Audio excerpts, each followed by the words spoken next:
வாழ்க்கையை நம்ம நல்லா அனுபவிக்கலாம். நமக்கு வேணுங்கிறது எல்லா ஆசீர்வாதத்தையும் ஆண்டவர் கொடுத்துருக்கிறார். ஆனால் நம்ம என்ன செய்யணுமா?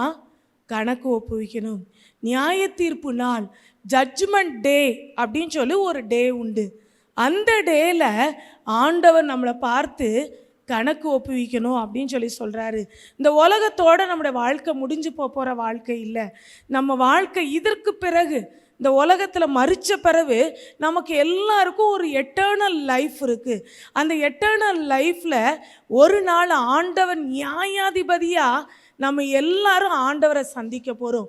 அந்த நியாய தீர்ப்பு நாளில் நம்ம செய்த எல்லா காரியங்களும் வெட்ட வெளிச்சமாக அவருக்கு முன்பாக வெளியரங்கமாக்கப்படும்.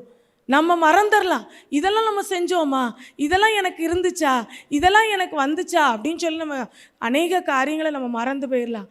ஆனால் ஆண்டவர் எல்லாத்தையும் என்ன செஞ்சுருக்கிறாரு? அவர் எழுதி வைத்திருக்கிறார். ஞாபக புஸ்தகத்தில் எல்லாமே குறிக்கப்பட்டிருக்குது. அப்போ அப்படிப்பட்ட நிலைமையில் நம்ம ஒவ்வொரு நாளும் தேவனுக்கு கணக்கு ஒப்புவிக்க வேண்டும் அப்படிங்கிற ஒரு பயத்தோட அந்த நாளை நம்ம ஸ்பெண்ட் பண்ணுறோமா அப்படின்னு சொல்லி நம்ம யோசித்து பார்ப்போம்.